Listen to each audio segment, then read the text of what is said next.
Stock market के बारे में तो आज ज्यादातर लोगों को पता है, लेकिन डू यू नो कि बॉन्ड मार्केट से हमें इकोनॉमी का हेल्थ और यहाँ तक के पॉसिबल रिसेशंस का भी एक आइडिया लग जाता है। अगर बॉन्ड मार्केट आपके लिए नई चीज है तो ये वीडियो शायद थोड़ा टेक्निकल लगेगा आपको, but I will try to explain it with simple language and examples so that आसानी से कॉन्सेप्ट समझ सको आप।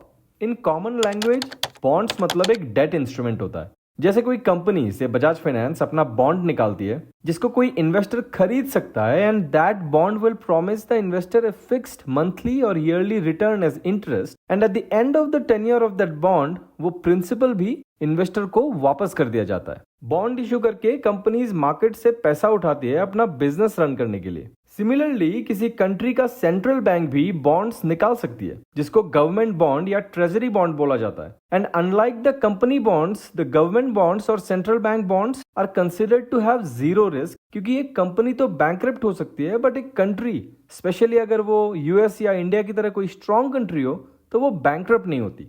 ओके, सपोज अब गवर्नमेंट ने $1000 का एक 10 ईयर वाला बॉन्ड इशू किया विथ $50 ईयरली कूपन मतलब interest. So the yield is 50 divided by 1000 equal to 5%। अब गवर्नमेंट भले ही हर साल फिक्स्ड कूपन $50 पे करे, बट क्योंकि ये बॉन्ड्स पब्लिक मार्केट में ट्रेड होते हैं तो वो जो 5% यील्ड है वो इन्वेस्टर के लिए फ्लक्चुएट करता रहता है। जिसने डायरेक्टली $1000 देके ये बॉन्ड गवर्नमेंट से खरीदा उसके लिए ईयरली $50 मतलब 5% यील्ड। वही अगर उसने ये बॉन्ड आगे किसी को $1100 में बेच दिया तो वो जो दूसरा वाला बंदा है उसके लिए वही $50 मतलब 4.5% यील्ड। वही अगर किसी और ने इसको $900 में खरीदा तो उसके लिए यील्ड हो जाएगा 5.5%। तो इसी तरह से जब बॉन्ड्स ट्रेड होने लगती है तो उसका यील्ड फ्लक्चुएट करता है। जितना ज्यादा बॉन्ड का दाम बढ़ेगा उतना ही ज्यादा यील्ड कम होगा, जितना बॉन्ड के दाम फॉल करेगा उतना यील्ड बढ़ जाएगा। और ये बॉन्ड के दाम घटना या बढ़ना डिमांड सप्लाई पे डिपेंड करता है। जैसे कि कोविड टाइम पे हमने देखा कि स्टॉक मार्केट इतना अनसर्टेन हो गया था कि ज्यादातर पैसा बॉन्ड मार्केट में जा रहा था। तो दैट्स व्हाई तब कुछ टाइम के लिए बॉन्ड के प्राइसेस बहुत ऊपर चले गए थे, taking the bond yields to almost 0%। तो ट्रेजरी बॉन्ड्स अलग अलग टेन्योर के हो सकते हैं। वो 1 महीना, 2 महीना, 3 महीने के भी हो सकते हैं, या 2 साल, 5 साल, 10 साल, या यहाँ तक कि 30 साल तक का भी हो सकता है। टेक्निकली 2 साल से कम टेन्योर वालों को ट्रेजरी बिल्स, 2 से 10 साल वालों को ट्रेजरी नोट्स और 10 साल के ऊपर वालों को ट्रेजरी बॉन्ड्स बोला जाता है। बट हम सिंप्लीफिकेशन के लिए सबको ही ट्रेजरी बॉन्ड्स बोलेंगे अभी। अब एक आइडियल सिचुएशन में तो शॉर्ट टर्म वाले बॉन्ड्स जो होते हैं उनका यील्ड लॉन्ग टर्म से कम होना चाहिए, क्योंकि शॉर्ट टर्म में एक डेट इन्वेस्टर के लिए रिस्क कम होता है। कैसे रिस्क कम है?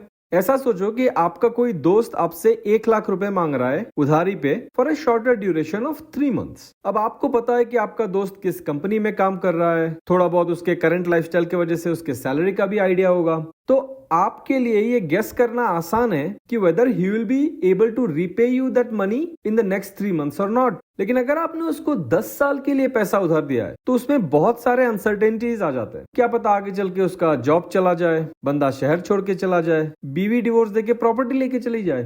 तो लॉन्ग टर्म में हमेशा रिस्क हाई होता है। ये मैं डेट के लिए बोल रहा हूँ, कंफ्यूज मत कर देना स्टॉक मार्केट से। तो यही वजह है हमेशा कि शॉर्ट टर्म वाले जो बॉन्ड्स हैं उनका यील्ड लॉन्ग टर्म वालों से कम होता है in a normal economy, and this is true for all kinds of bonds including the companies. और इसी वजह से नॉर्मल इकोनॉमिक सिनेरियो में एक पॉजिटिव यील्ड कर्व क्रिएट होता है। अब लेट्स से आपका वही दोस्त जिस कंपनी में काम करता था उधर लेऑफ्स चल रहे हैं, मतलब कंपनी लोगों को नौकरियों से निकाल रहे हैं। तो in that case even in the short run you will feel कि आपका पैसा फंस सकता है, and that is why you will probably not like to lend money to that guy. और अगर आप दोगे तो हायर यील्ड चार्ज करोगे यहाँ पे। सिमिलरली अगर इकोनॉमी में भी कुछ अंडरलाइंग इशू आ जाता है तो शॉर्ट टर्म में लोग पैसा नहीं देना चाहते, एंड दैट्स व्हाई तब short term bond yields high हो जाते हैं। तो जैसे ही short term bond yields high हुए लॉन्गर टर्म वालों से, तो एक इन्वर्टेड यील्ड कर्व क्रिएट हो जाता है।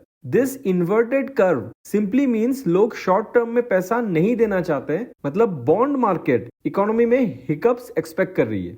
हिस्टोरिकली देखोगे आप तो हर बार जब भी short term bond yields long term से ज्यादा हुए हैं उसके कुछ ही टाइम के अंदर रिसेशन ने हिट किया है। 1990 में हुआ था, ये 2000 में हुआ था, 2008 में हुआ था और कोविड के दौरान भी हुआ था।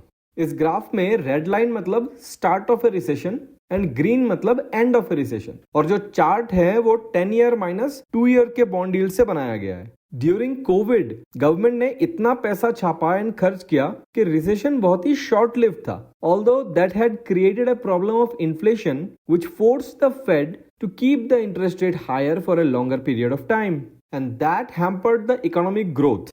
जैसा कि ग्राफ में आप देख सकते हो 2022 से ही चार्ट्स नेगेटिव टेरिटरी में एंटर कर चुके थे। Now with Fed's rate cut and long term yields growing, this chart is approaching towards zero and probably move to the positive territory, which the economist says is similar to the previous instances, और शायद 2025 में ही US recession में enter करेगा। So this is how bond yields hints us about the economic condition.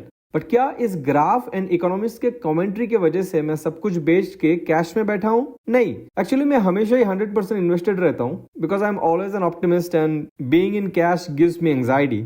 और मुझे personally नहीं लगता है कि रिसेशन आएगा because I feel Trump and his team are very much the growth guys who will prioritize growth over inflation. I also think Indian macros are not in their best possible state, but neither in a terrible state to bring the recessions. And I have always shared and in future also will be sharing my views on Indian economy and such things through the videos. So thanks for watching. If this video added value, don't forget to like, comment and subscribe.